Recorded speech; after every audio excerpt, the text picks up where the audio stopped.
Thank you very much for joining us on the second night of the Big Reboot conference. Just to make everybody aware that we are recording this, so that if you want to go back and listen to it again, or you know somebody you want to go back and tell people about it, it'll be available to watch on YouTube in the coming weeks.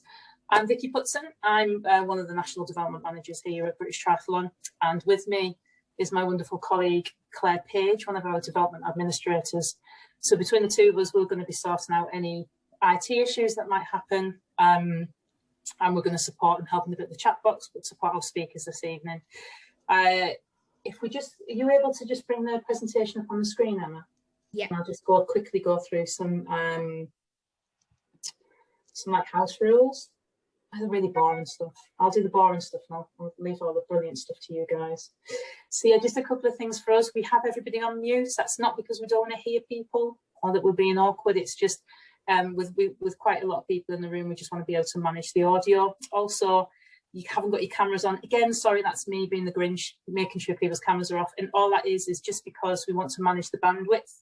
If people do struggle with their internet and they do find that they're being kicked out, please go back to the link that's in the program that you joined from this evening, and we'll jump and let you back in via the waiting room again. So don't worry about that if you get kicked out.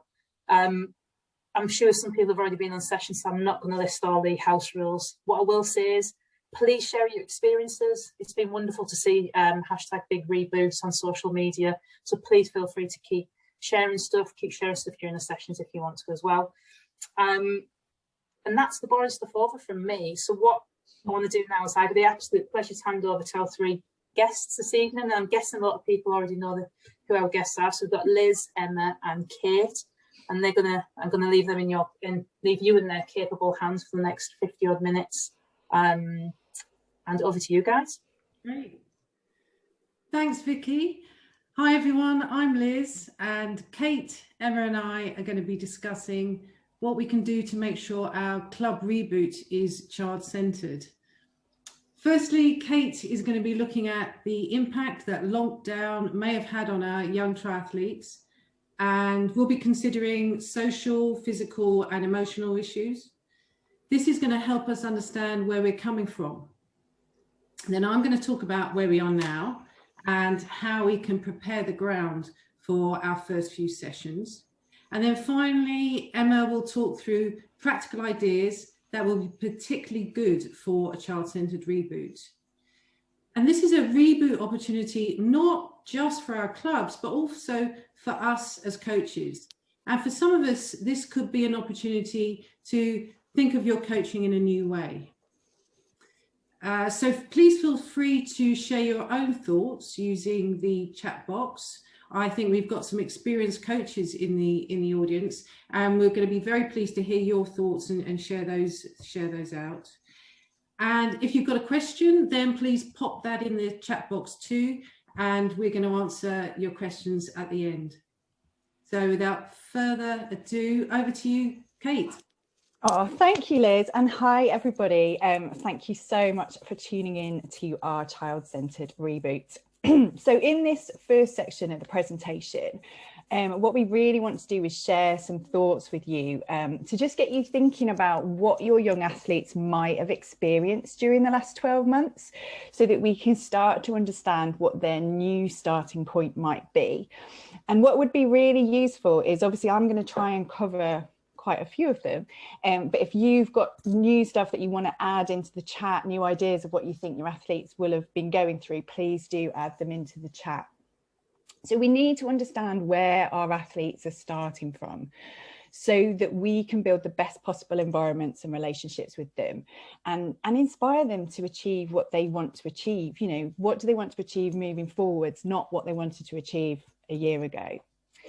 So what are our children bringing with them to the sessions due to lockdown? Well, each young athlete will have had a different experience.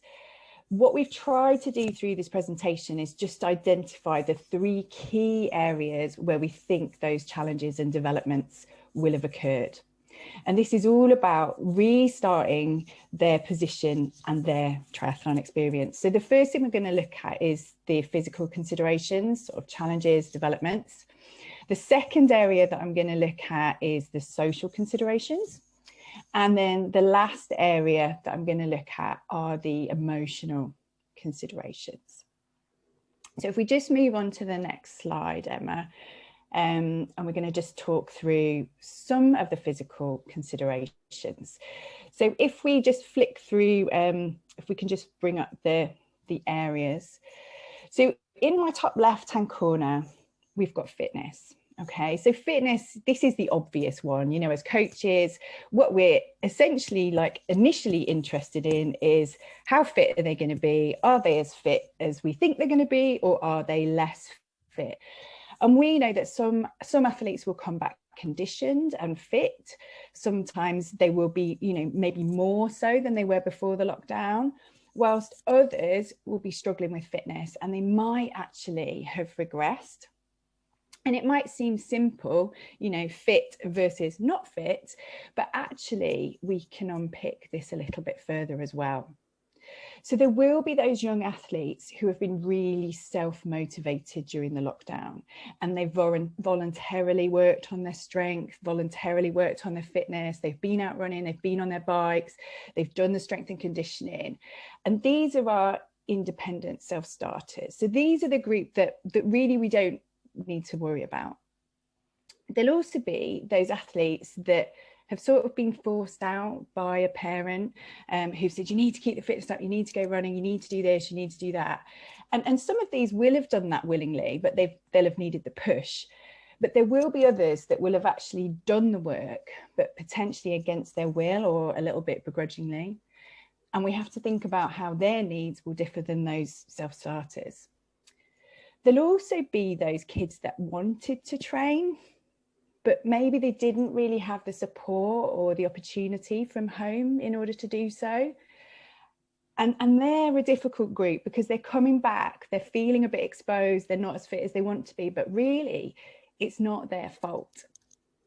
And then there will be that other group, we all know them, that will have had plenty of support and plenty of opportunity to go and train, but they didn't embrace it.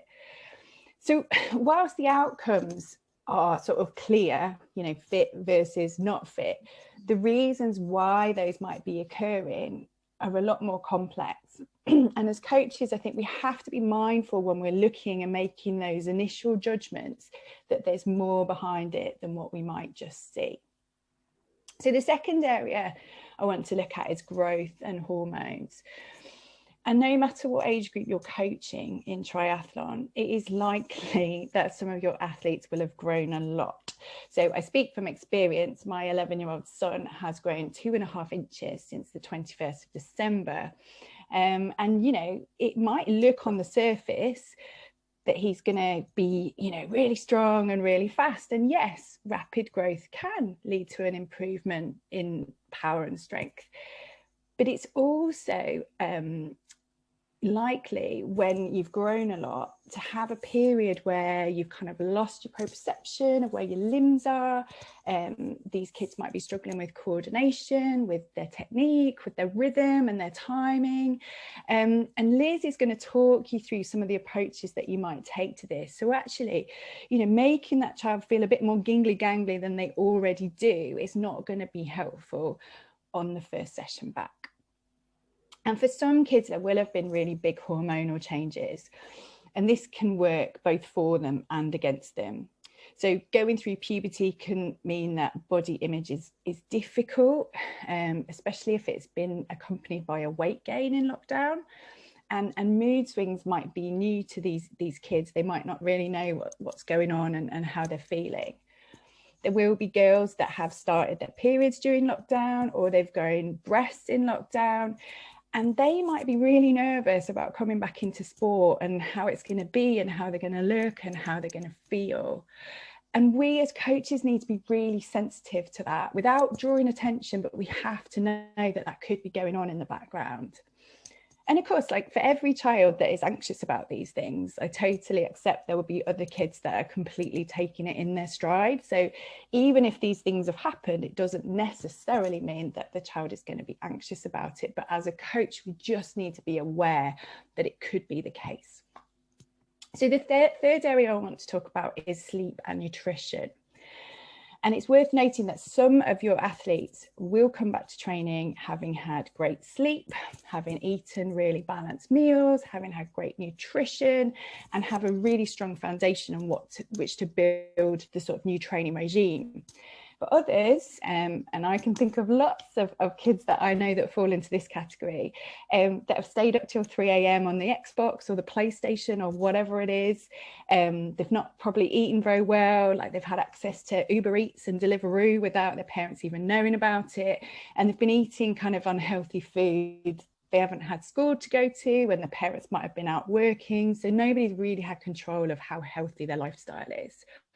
And as coaches, we kind of need to give a little bit of thought to what sort of lifestyle our young athletes have been living, and whether like our perceived lack of fitness that we see in them is less about actual fitness and maybe more about sleep or diet.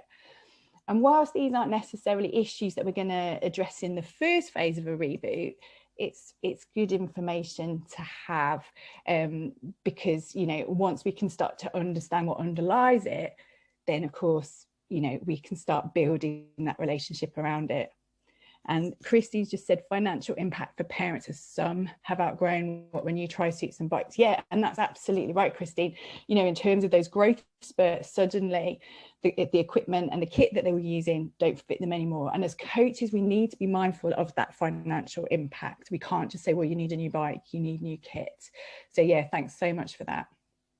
So the next area I want to look at is injury prevention.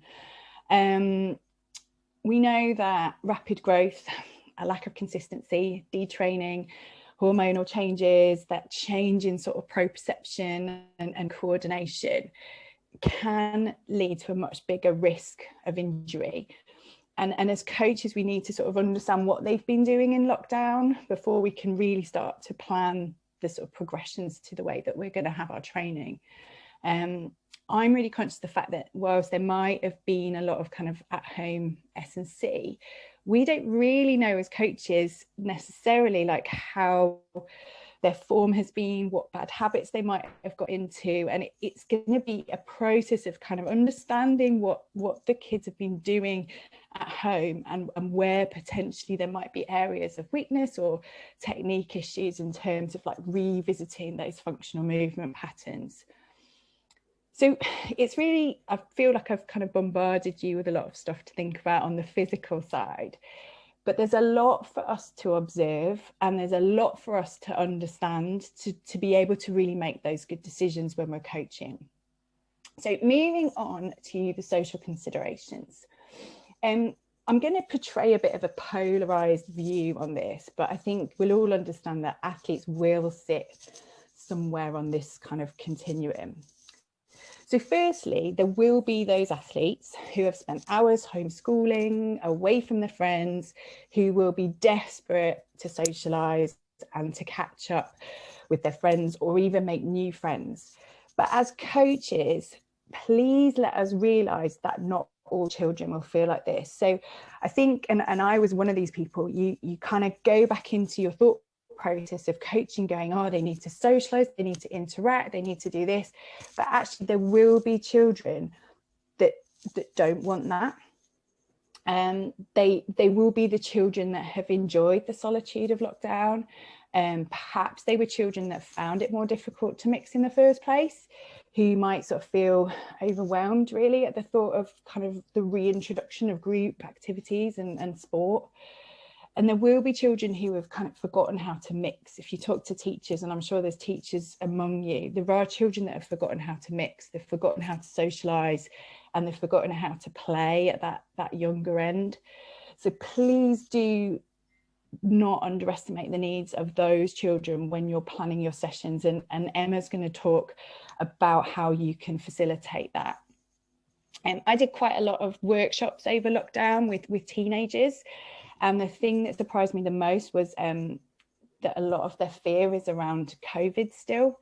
and they are worried about mixing, even though they don't necessarily say it. But when I asked them about their fears, they were worried about not particularly getting COVID themselves, but giving COVID to a parent or a grandparent.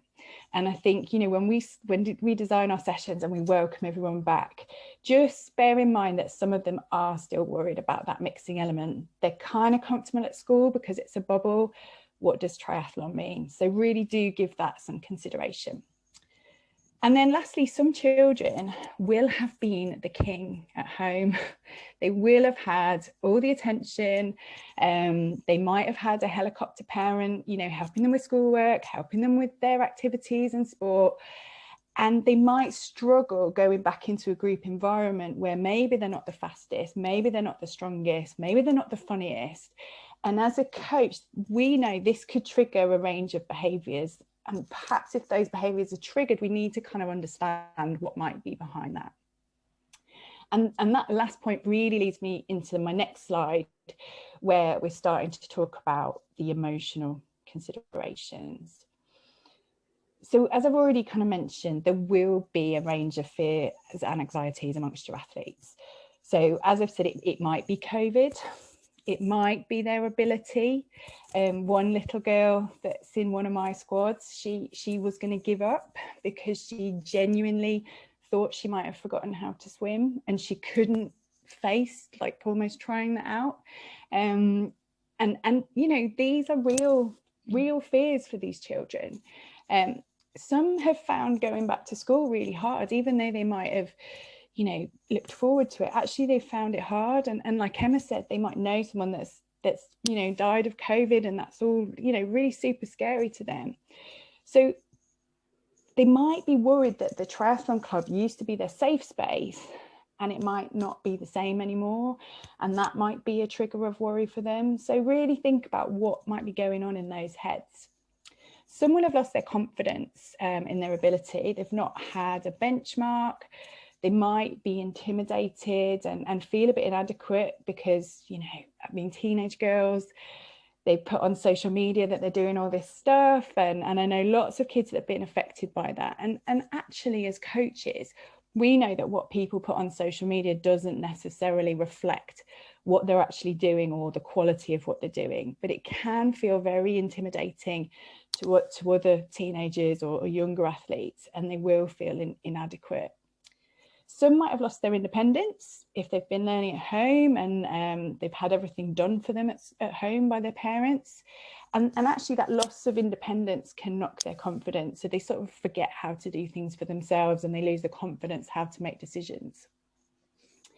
And if we sort of pick up on some of the brilliant points in yesterday's mental health workshop, you know, we have probably all struggled with some degree of poor mental health during at least one of the lockdowns. And I think this last lockdown has been really difficult for everyone. If you add then the uncertainty of these kids' schooling, their exams, the GCSEs and A-levels, this could be a really sort of very, very strong issue for these youngsters, and triathlon might be their only release. So if we start to pour the pressure onto them, it's really going to be very difficult for them. Some kids will have changed their priorities. I mean, we've been laughing about this, but you know, Xbox, PlayStation, TikTok, it's really fun. It's really fun. Like, I mean, why would you need to run around a field in the rain when you could do some TikTok dancing? And we need, as coaches, to kind of understand, okay, what is going to motivate them to come back to our sport now? What is going to motivate them to want to work hard in our sport now? They've grown up, they've changed. And as coaches, we need to start to move with the times. On a positive, it's not all negative, I promise. Some athletes will be thriving. They will absolutely be thriving, and they will have matured. They will have grown in confidence. And this is our opportunity as coaches to step up and really work out how we can nurture this maturity and confidence in a triathlon setting so that it doesn't sort of get misplaced and they start to look elsewhere.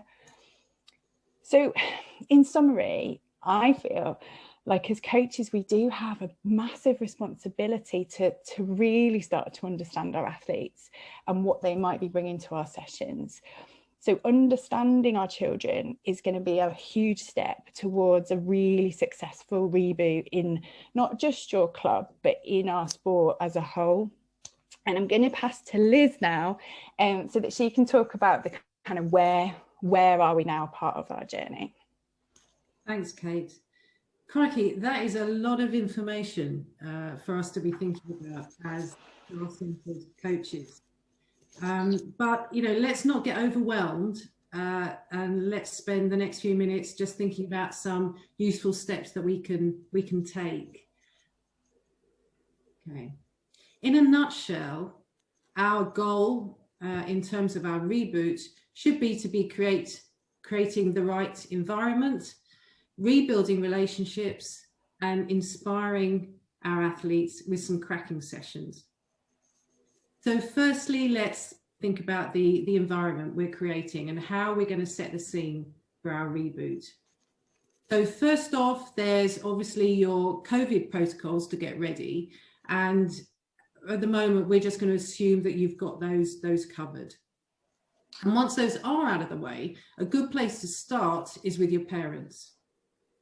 Now, everyone's going to be in different positions. Some of you will have been running sessions during lockdown and will have been communicating with your athletes and parents, but not everyone's going to be in that boat.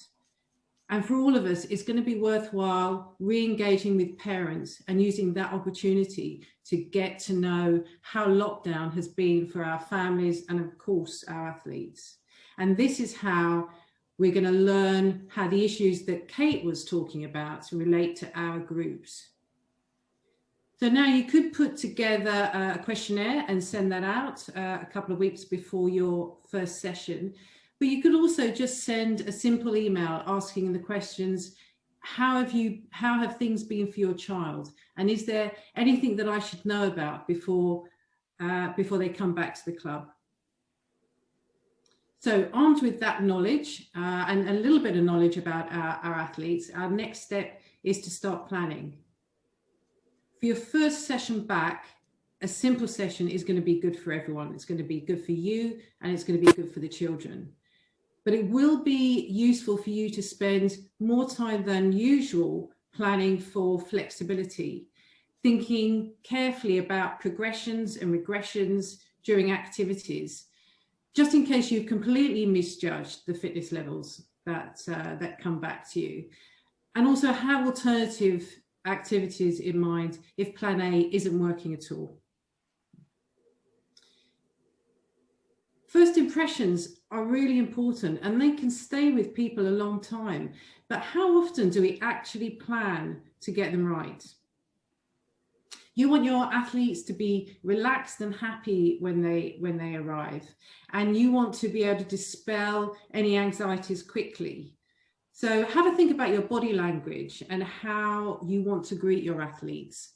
What impression will you be giving in those first 30 seconds? And this is probably one session where it is especially useful to be ready before the children arrive. And I know that's not always easy. So that you can literally welcome them with open arms and be able to say, hi, how are you? Rather than be dashing around, setting out equipment, setting out cones and so on. And a final thought here about preparing the ground is about managing your athletes' expectations. So come the first session, you're going to want to welcome them and talk to them about the session goals before they start. And this would be a great time to actually tell them that you understand that they may not be where they are, or where they used to be rather, in terms of fitness. And that is going to be okay. Okay, so moving on. So moving on to our first session then. So we've planned and we've prepared and we've welcomed our athletes. So now what should our coaching be like? Should it be any different than usual? And I think it probably will be a little bit different. So if we think about the 10 key coaching behaviors that we generally draw on as coaches, the most useful in this first session is going to be our people skills. The most impactful thing we can do in this first session is to use those skills to rebuild relationships. And this is the relationship between you and your athletes, and rebuilding relationships and connections between athletes. You know, we need to remember that in most cases, the biggest reason that the young triathletes come to Tri Club is to see their friends. So we should be creating an environment that re-engages those friendships. So what should we be doing? Well, we want to be available. And what I mean by that is to plan into your session the opportunity for athletes to talk to you and to talk to each other. Now, I'm probably not alone, well, maybe I'm alone, but in finding, chatting, I find chatting distracting when I'm coaching my young athletes. And so I generally try and find ways to limit chit chat in the sessions. But right now, in our first session, the opposite might be better. And an element of a session that is often overlooked by coaches is the value of having a chat box, or a chat space, a physical space where an athlete can just stop and watch what's happening around them.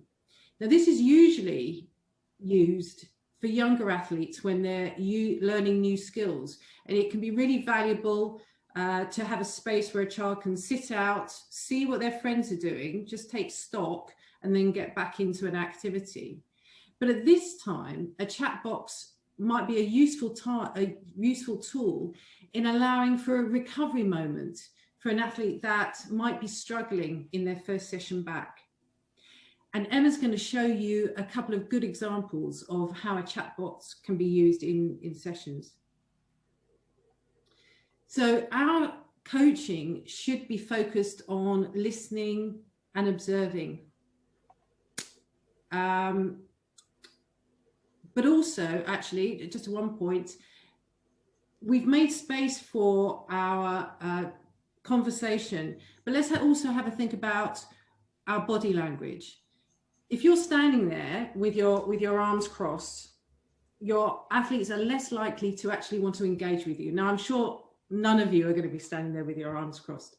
But actually, Kate, you reminded me earlier that a thinking coach face can sometimes be misinterpreted as a stern, don't talk to me face. So it's worth giving some thought to your body language. Okay, going back to our listening and observing in the session, are you hearing lively chatter or a few moans? Or, worst of all, are you not hearing anything? And what is the body language of your athletes like? What is this telling you about the athletes in front of you? Who is struggling and who is nailing it? Which peer groups are working and which peer groups don't seem so comfortable? This is probably not the time to be delivering technical feedback. I mean, obviously make a note of any issues that you see and maybe come back to them, those issues in a couple of weeks. But first session back, it'll be more effective to be encouraging and supporting rather than picking up on every issue. Your athletes will be rusty. They know they're going to be rusty. And so there's no need to rub it in. Also in this first session, it's going to be important, I think we said this earlier, to be flexible. If something is not working, stop it. And if your athletes are struggling, just quickly revert to a very well-planned plan B. And of course, finally, that's something that we all do anyway. We need to reflect on what we've learned about your athletes and learned from your athletes in the context of what Kate was saying earlier. But I wouldn't be too hard on yourself as a coach. Your club reboot is not going to be completed in the first session. You can expect it to take a good few weeks for a good reboot. And that means both for you and for your athletes. Thanks, Em. Okay, so we want to inspire with brilliant child-centered sessions. And so here I've got down some ideas that will help you plan a session that can deal or might deal with some of the issues, the impacts of lockdown that Kate described earlier. This isn't exhaustive. So for any of the experienced coaches out there, if you want to share your thoughts, please do that in the chat room. As we said earlier, the first point on there is to keep it simple. And this is keep it simple for you as a coach so that you can spend time watching and listening and being available rather than writing down times, having to move equipment and so on. But also keep it simple for the athletes. Who's going to remember your special bespoke terminology on a swim session whiteboard? What does that squiggle mean? I can't remember some of my own. So it may take a few weeks for athletes to remember some of the jargon that we as coaches love to use. Pairs and small groups, even though we're maintaining social distance, it will be useful in bringing athletes together and rebuilding some of these connections. But do be mindful of the point that Kate made earlier around some athletes feeling uncomfortable mixing. There might be some athletes that actually need to reconnect, but at a slower pace. So just keep that in mind. Be flexible, again. But if your athletes are asking to do a favorite activity, then this is probably a good time to say yes. And then you won't have to say yes again for the rest of the season. Use the 4 E's. Emma's going to speak about this a bit further in Emma's segment, but some of you will be familiar with the use of the 4 E's in developing session plans. And this allows for phases of engaging with an activity or skill and then exploring that skill, enhancing and then excelling in that skill. And this is a great tool to develop progressions and regressions when we're creating sessions for athletes that may turn up with a wide difference in fitness levels. The next point is important, and it's easily forgotten when planning sessions. We usually think of challenge as a way to stretch and develop our athletes, but right now, appropriate personal challenges can be really useful to rebuild confidence. Choice is also important. We want to be creating independent, creative decision-making triathletes. And as Kate said, some of these athletes may not have had to have made a decision on their own during lockdown. So it would be good to start that process, just dip their toe in the water of making decisions. So this could be something simple like taking it in turns to set a pace when they're running, or choosing a stroke in the pool or a particular drill, for example.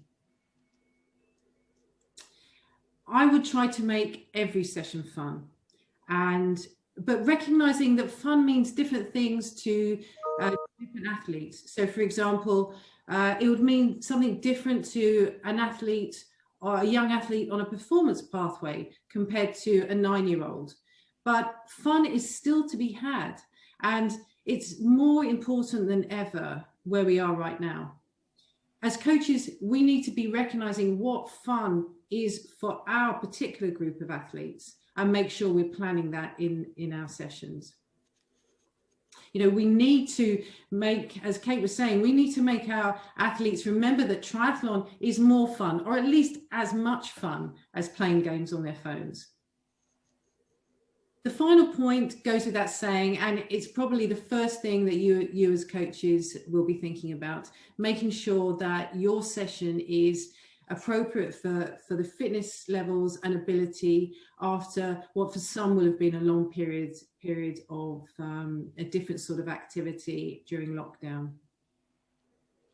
So I'm going to hand over to Emma, who's now going to show us how some of these elements can be incorporated into your Reboot sessions.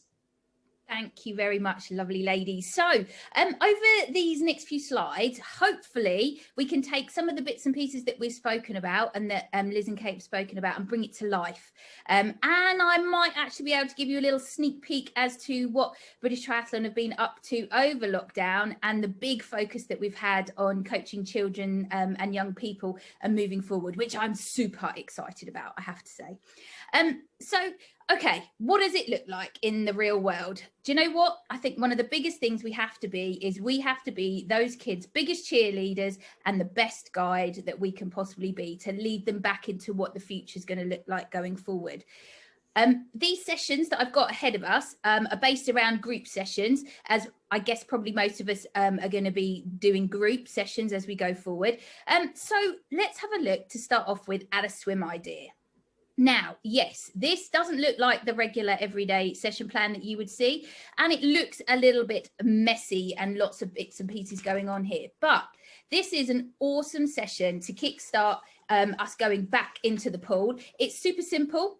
You could probably say that it's about 5 sessions in one, but the idea behind it is that everybody in your group would get to pick at least one of these elements. So you've got the warm-up element, technique, main set, and as I said, everybody gets to pick one. So you know what it also leads on to is probably the next week, where you could, once you've started to get them thinking about doing something independently in themselves and thinking for themselves, you could ask them to perhaps come up with their own 200-meter set that they want to put together, or 400-meter set. When we spoke about earlier, I think Kate spoke about, you know, not having made lots of decisions and them not being used to that. So this is something that we can start to give them a little bit of control within. And that's what this session does. From the off, what we're actually trying to do is pique their curiosity. So it's giving them something to chat about.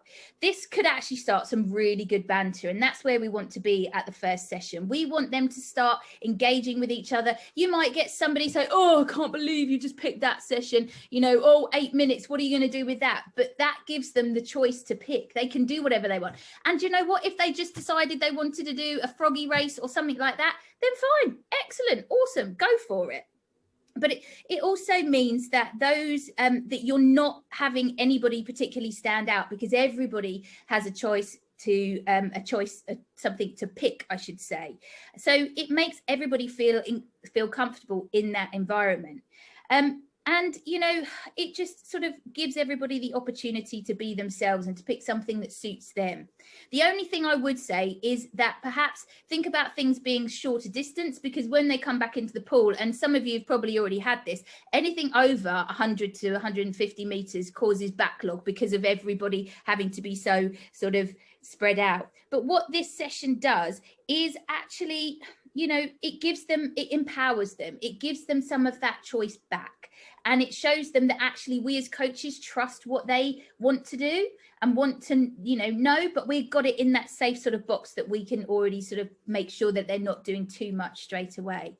Has anybody, I'm going to open this up to anybody before I move on. If you've got any questions on these, please either, I don't think you can unmute, but just pop them in the chat box and I'll be more than happy to answer any questions you've got on these sessions that we've got going forward. So I'll just give you a couple of seconds, just if you have got any questions. Is anybody there? No. It's weird not seeing you. I have to say I don't like it. Weird. I'm not used to this. I like seeing people's faces. I like to read how people are engaging. So what's the Tarzan drill? Oh, okay. So the Tarzan drill is purely just eyes up and you're swimming along like this. So you've got your eyes out and you're just swimming along. Well, that's what I do. But do you know what? Kate might have something completely different and Liz might have something different. So it just, you know, it just depends whatever, you know, everybody wants to do. So that's more of an open water drill. I've always got boring names for drills, to be honest, but I like Tarzan. Oh, I've had to be coming up with some awesome names for things recently, but I'll talk more about that later. Okay, so let me move on to the bike session. So we spoke about keeping it super simple, and this session here is beyond simple. It's just corners. So I would have, and I did this session with my athletes. And we've got a hairpin bend, we've got a narrow corner, and we've got a wide corner, and then we've got the bucket challenge. And it's super simple, splitting them into groups.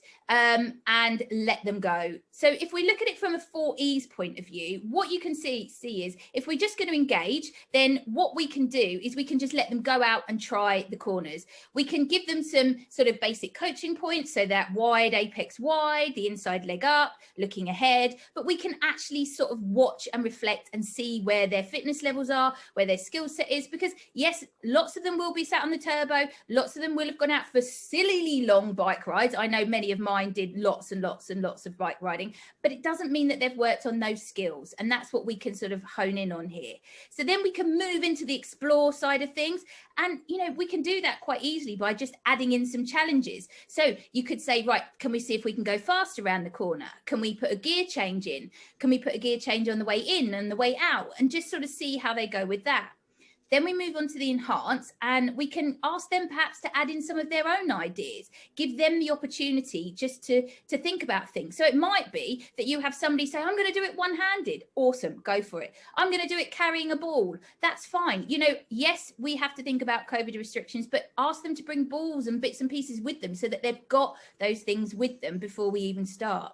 Then we move on to excel. And, the perfect thing here is to go into the dustbin challenge. Developing relationships, you can do it into a team, you can do it timed, you can just have fun with it. Whatever you feel that your athletes need to push them that little bit further, if that's what they actually want at the time.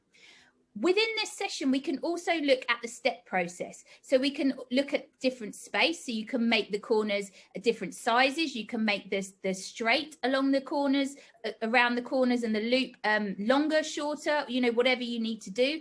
We can change the task, which is what I spoke about in the explore and enhance elements. We can change the equipment. We can add in balls. We can add in water bottles and asking them to see if they can take a water bottle in and out along the straight, that kind of thing. And we can change the people. So we could maybe have a couple more people doing a corner at once and just work on those kind of things. Obviously keeping them socially distanced. So we put in the drafting rules, but just so that they can get sort of used to that.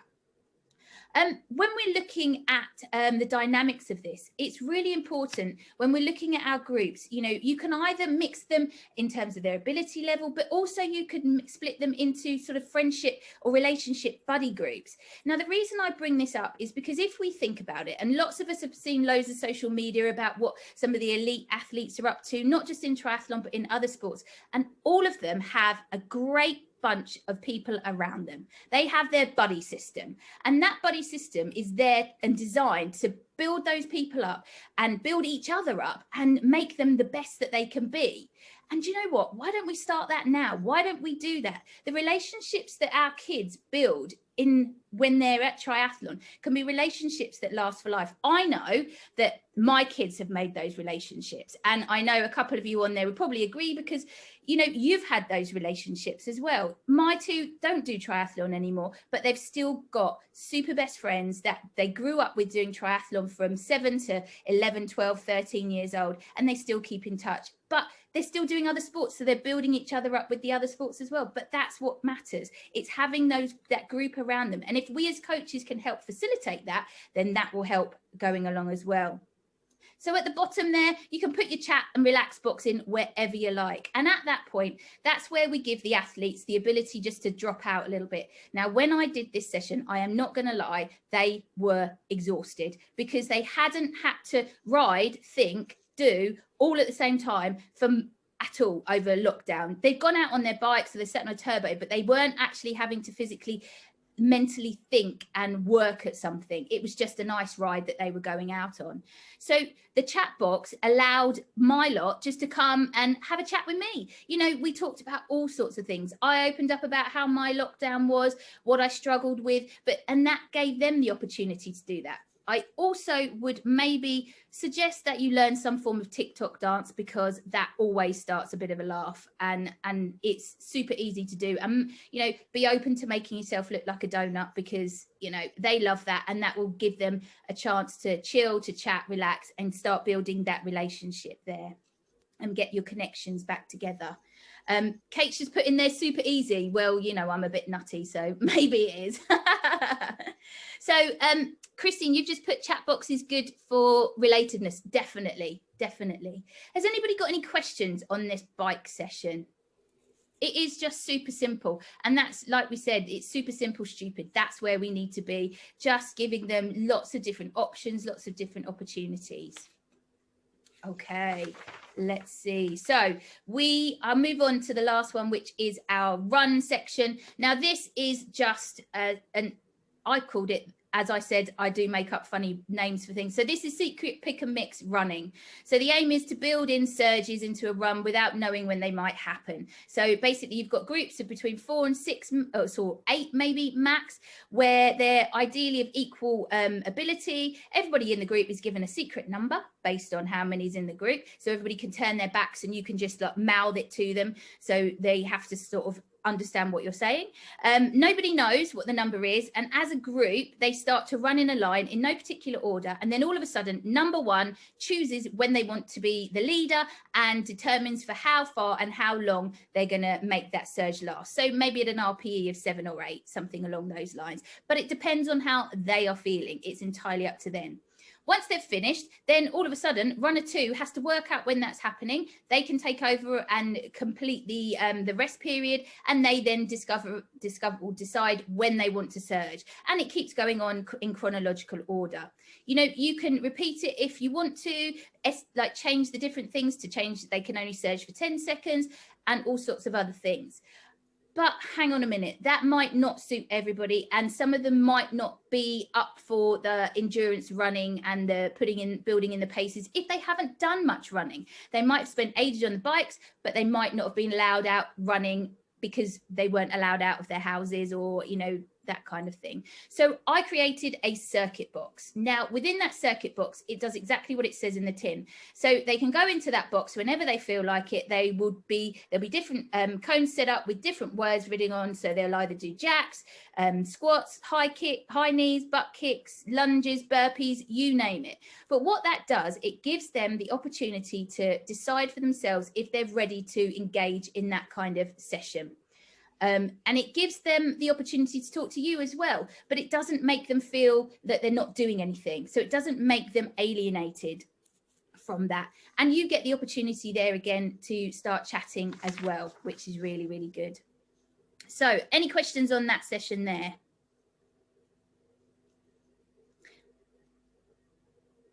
Oh, yeah. So you're all unmuted. So if you do want to ask, then just please go for it. Okay.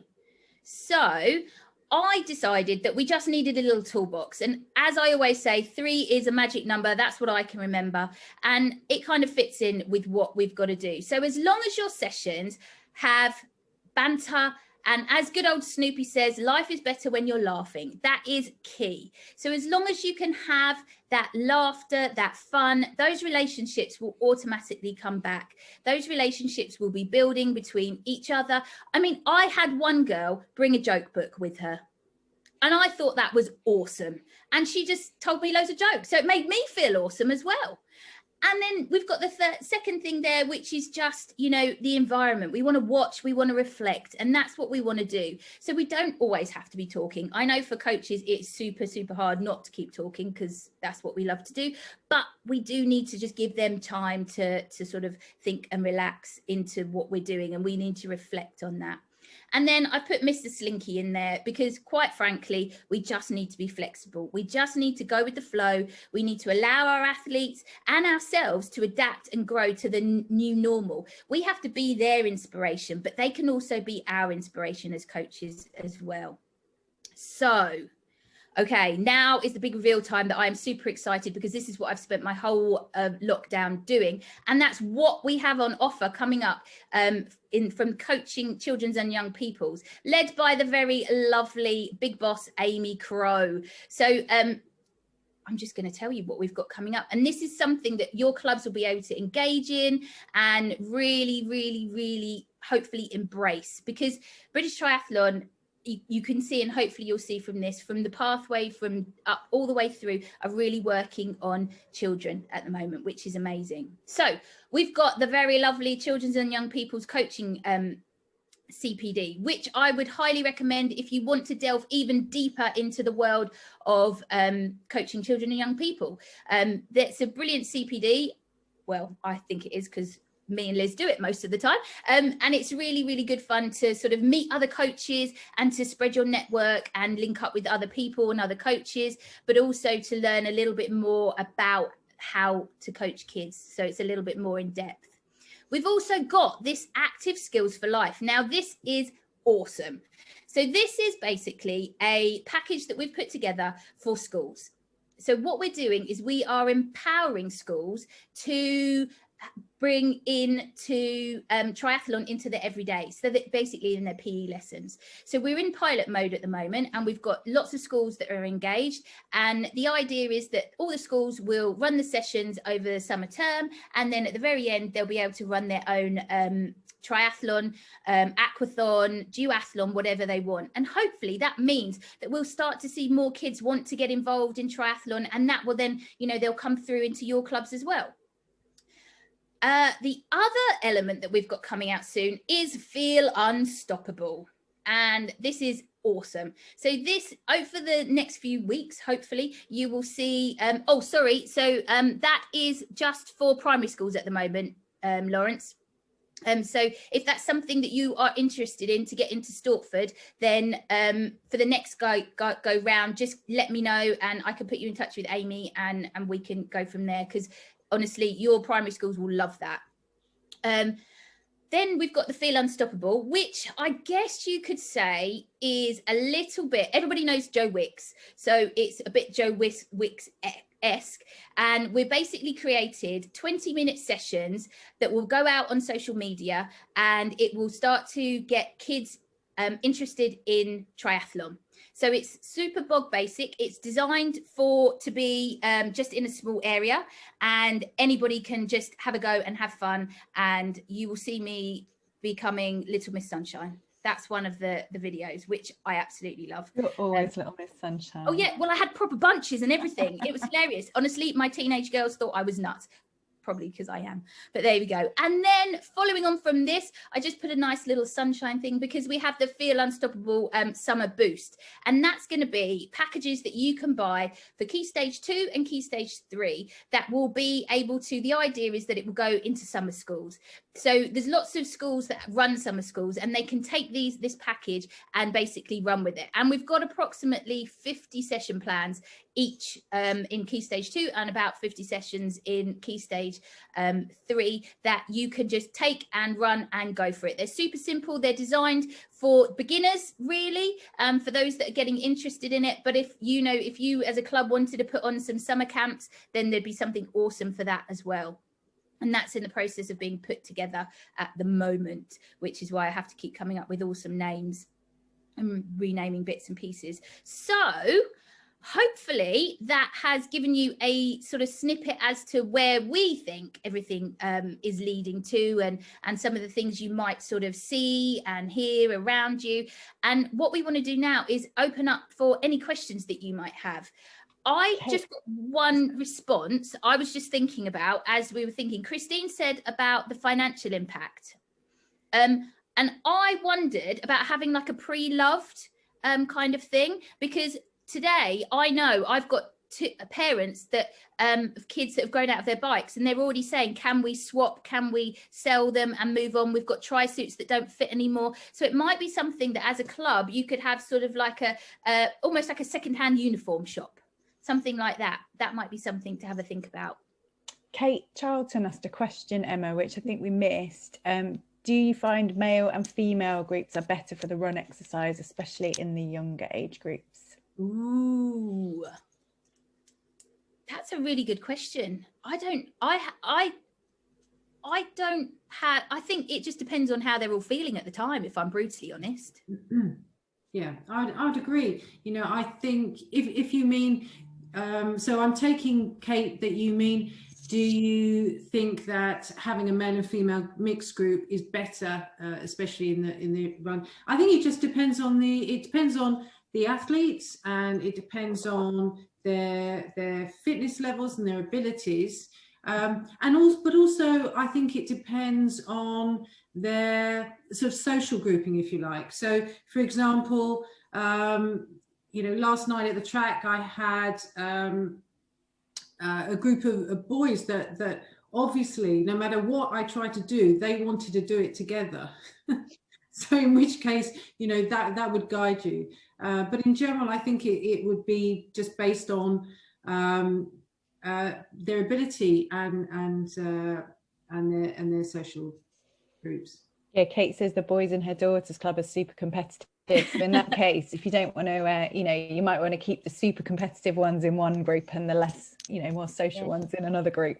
But then I guess there's that opportunity, you know, to buddy up with different people. If it's causing a positive effect, then you don't need to change it. But if it's causing a negative effect for all the rest of the group, then that's when we need to sort of look at dynamics and look at possibly moving things around and just avoiding situations. Because like we said, we want to make sure that those that are feeling more vulnerable are welcomed into it. That might put them off a little bit. So it's just sort of making sure that we're looking at all of those elements as well.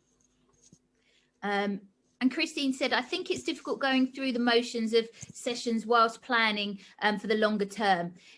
Yeah, I completely agree with you, Christine. You know, races, who knows? You know, this year we can plan, but, you know, there might be another wave. You just don't know. So I think, you know, sticking with what we know, the skills that work, the skills are never going to be lost. So, you know, if you stick to the skills, that's exactly what they need, and you can make it really fun and they will never get lost, even if we have a race or we don't.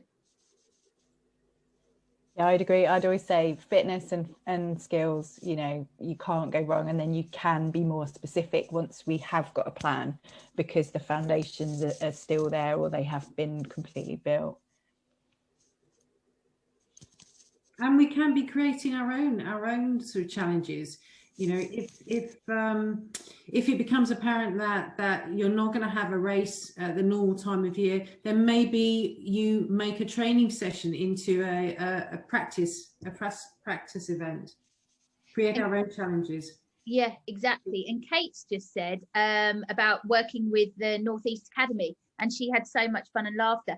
And do you know what? That's exactly what it needs to be. And I know Christine said about reconnecting with other coaches and catching up and that kind of thing. But being able to have that laughter and that banter and things like that will mean that coaches have the ability to work together a little bit more and to enjoy that environment. And, you know, making sure that you give yourself time as well, either side of a session to, you know, just to get to know each other again. That's super important as well.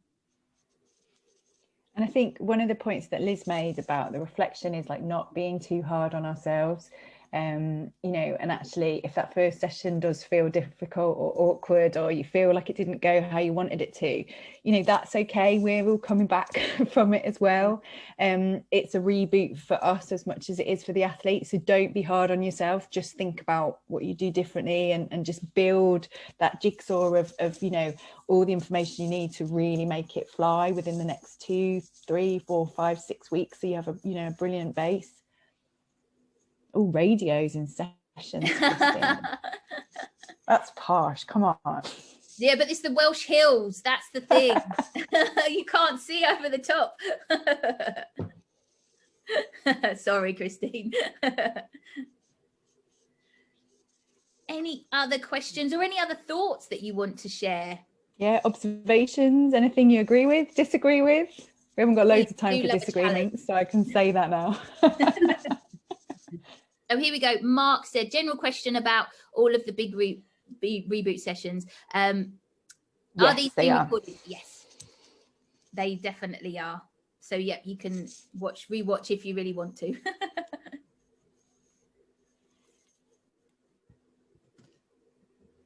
Anything else? I think we're just about at time, aren't we? Yeah, that's pretty much the session completed now. Emma, if you just want to flip on to the next slide for me, please, that would be great. Yes, just to reiterate, we are recording these, so when the big reboot conference is finished, you'll be able to go back into the program, and instead of join, it should say watch. So we'll embed all the recordings from the sessions into that. See, I'm just conscious of the time. Just on behalf of everybody, I just want to say a massive thank you to Emma, Kate and Liz for the session and for all the work that's gone into it. We have got a little bit of a break now. There's about 15 minutes between this session and the next one with Dan Salcedo, and so everybody can have a bit of a comfort break. Myself and the speakers will be staying on for a couple of minutes at the end of this. So if there's anybody got a question that they weren't really happy or weren't comfortable mentioning in the open group, please stay on at the end, and we'll have a chat with you then. But other than that, please share your experiences on social media and enjoy the rest of the conference. Thank you, guys. Thank you. Thanks, everybody. See you all soon. Yeah, see you soon in real life, hopefully.